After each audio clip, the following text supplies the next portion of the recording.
Magandang araw po muli sa inyo lahat. Kabayan, ito po si Mang Reggie, no? Siya po ay isa lang sa mga tinamaan ng programa ng ating administrasyon, ang North-South Commuter Railways. So, ilang dekada niya rin naging trabaho, no? Paghahanap buhay, pangtawid pamilya, ang pagiging padyak. Kabayan, no, sa kanyang paghahanap buhay, no, kumikita siya rito ng mga 300-400 per isang araw.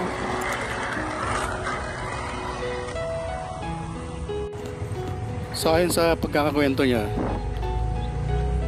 may hingit 20 sila rito, no, na naghahanap buhay bilang pagpadyak ng mga taong gustong tumuwid mula Pandacan hanggang Santa Mesa, especially mga estudyante dyan po sa lugar ng Polytechnic University of the Philippines or PUP, dyan po sa may Santa Mesa area.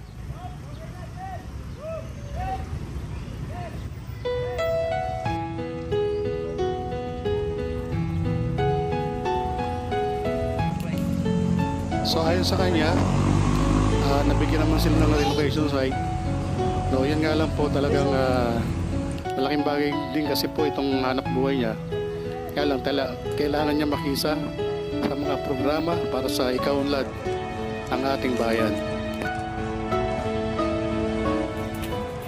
Kinansilado na po ang biyahe ng Philippine National Railways noong nakaraang March 28, 2024 para mabigyan po daan ang programa o ang proyekto ng North-South Commuter Railways, kabayan.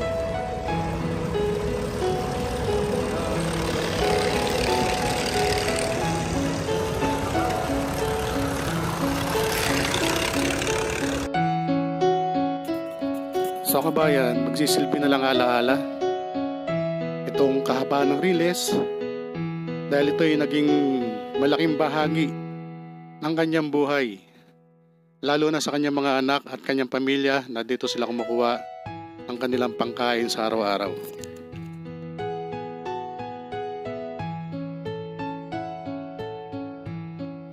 Noong unang kabayan, parang napakahirap niyang tanggapin, no, na mawawala na ang kanyang pinagkakitaan sa araw-araw.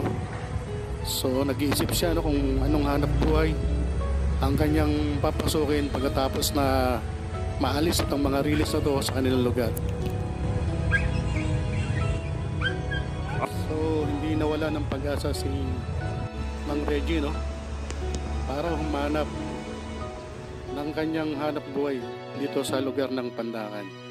So ito na po, makikita natin wala na po yung release dyan, inalis na po yung mga release. So kaya yun, wala na talaga silang mapagkakitaan dito, kundi ang mag-iba na siya ng kanyang trabaho.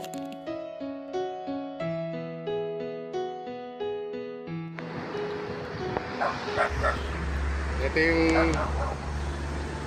yung dating release,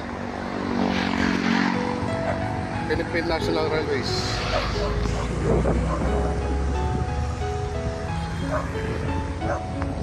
Natanggal na yung mga puno-puno rito.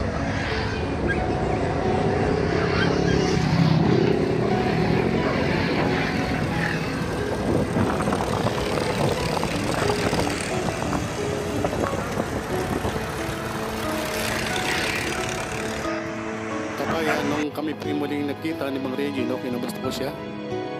Siya daw po ay nagtatrabaho ngayon bilang isang aircon helper technician. So kabayan, ito po yung ala-alang hindi niya malilimutan. Etong release ng Pandacan ay naging malaking bahagi sa kanyang buhay. Hanggang sa muli, mabuhay ka, Mang Reggie.